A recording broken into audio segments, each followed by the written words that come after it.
Welcome back to another episode of Recapping 90 Day The Single Life. We are on Season 4, Episode 5, and let's just jump right into the deep end of the crazy pool. So you know what that means, my panda pals. Sit down, buckle up, and let's all go for a ride. Starting off with God's gift to this earth, Natalie. Last episode, Josh, Natalie, and Natalie's mother all meet up for dinner. This is Josh's first time meeting Natalie's mom, and all he got served was a plate full of, "You're unreliable," with a side of, "You didn't pick us up at the airport and we had to carry all of those bags ourselves."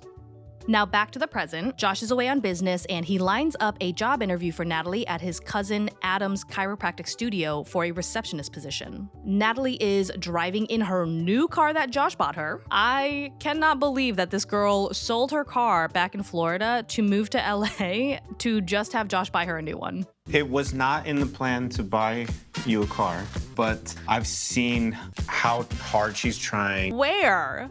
Ever since she got to LA, she has not really done anything. Josh has literally had to do everything for her. Find her an apartment, negotiate with the landlord, get her a job interview, buy her a car.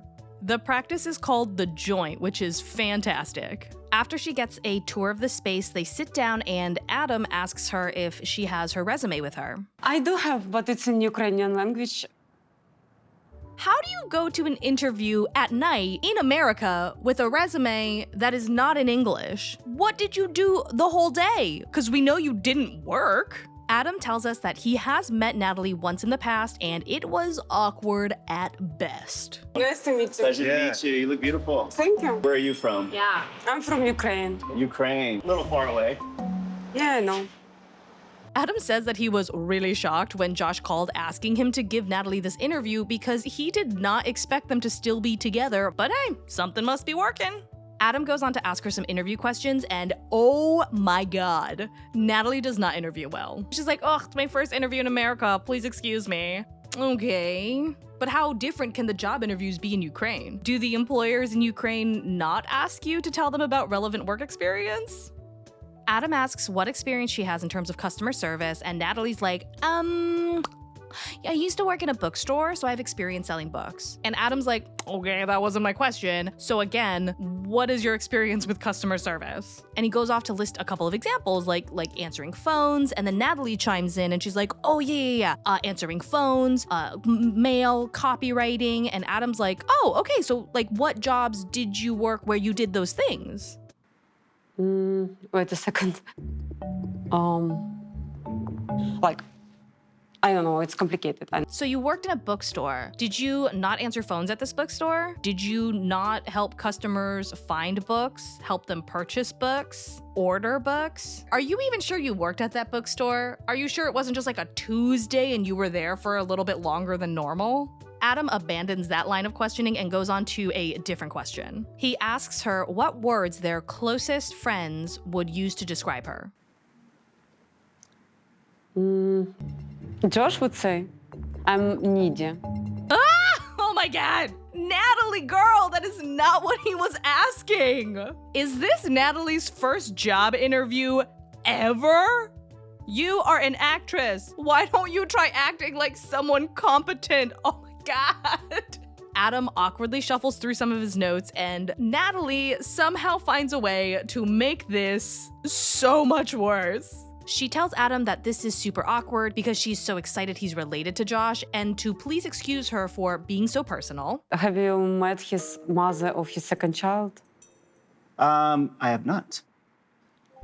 So she's a mystery. Josh better get comfortable with being a sugar daddy because she is not making it. This is the first interview I've done with one, no resume, and two, where part of the interview is about my cousin Josh. They head out and Natalie tells us that she is definitely a better actress than a receptionist. Girl, I hate to break it to you, but an interview is basically acting and you did not do well. Natalie is back at home preparing dinner for a party because Josh is coming over with his friend David and his girlfriend. David is a producer, so Natalie is putting extra pressure on this dinner since this is a great contact to have as an aspiring actress. Everyone arrives and Natalie's mom comes out for dinner. Natalie thanks them all for coming and then she goes on to tell David that she knows he's a producer, she loves the movies he's made, and she's always dreamed of being in a movie. I actually wanted to read your Shakespeare. She then goes on to recite lines that are not Shakespeare.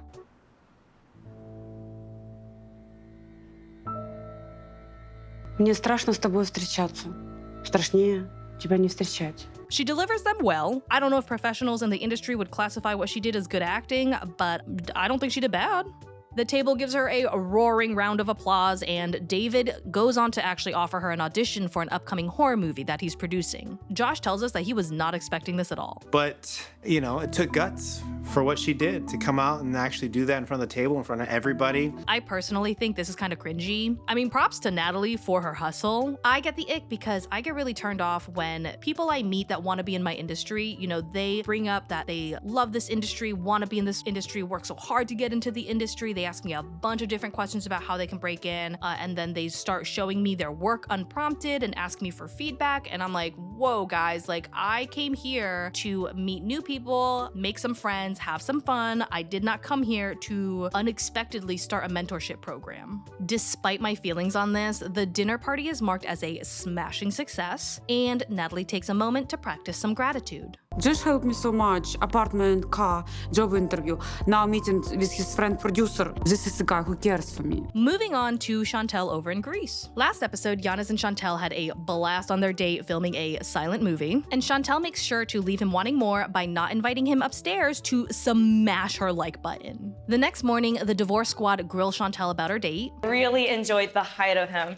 and I could tell he has an athletic body. I liked it. No shit, Sherlock, he is a professional football player. Of course he has an athletic ass body. His job is to literally run forever. The squad asks if he walked away with hands locked, and Chantel says, I had to grab his hand. And her friends are looking at her so scandalized, like this is a glaring red flag. Then Mooney comes in and pulls out the real hard-hitting questions. Baby, did any eggs get cracked last night? What? This is my new favorite way of asking anyone if they got their guts rearranged the night before. Chantel says that she does not want to disappoint the squad, but she's just not ready to have a one-night stand. She even tells us that she didn't even get a goodbye kiss because she was way too nervous to make the first move. I'm actually legit shocked that they did not kiss because all throughout their entire date, they kept going back and forth about how they were having such a great time. The squad start grilling her about him. Do you think he's a player? I don't think he's... Is he boring? It's scary. And Chantel says that she does not think he's a player, but then again, she didn't think Pedro was a player, and look how he turned out. Her friend then goes on to drop some sage advice. We can't continue to pull what we had with our ex into what we have right now. Chantel says this is difficult because she experiences so much deja vu. She wants to take things slow to be safe, but then she also wants to speed things up and get to know everything about him. I think Chantel misinterpreted this as saying like, you can't let your past hold you back. You need to wipe your slate clean and keep going forward. And I don't think you should necessarily wipe your slate clean. I think that you should let your past experiences inform your current decisions and choices, but I don't think you should hold Giannis accountable for the wrongdoings of Pedro. Chantel says Giannis and his friends invited them to hang out at the beach, and then they all go to get ready. The squad get to the beach and I have such boob envy. Chantel's over there with some honkers and I'm over here with my tiny little squeakers. God really gives with both hands sometimes.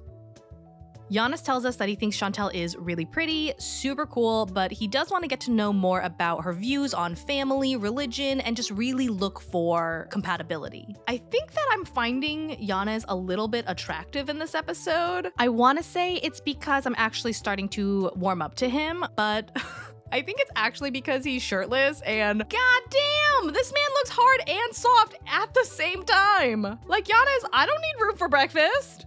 Chantel meets the rest of his gang. We got young Wes Anderson, Greek Noah Centineo, and Vin Diesel with hair. Giannis feeds her some grapes, and for a microsecond, things get a little spicy. Giannis and Chantel do get to sneak away for some one-on-one time, and they get to having a much more substantial conversation. Chantel asks what's his ideal type. Giannis says someone he can settle down with and have kids. You want kids?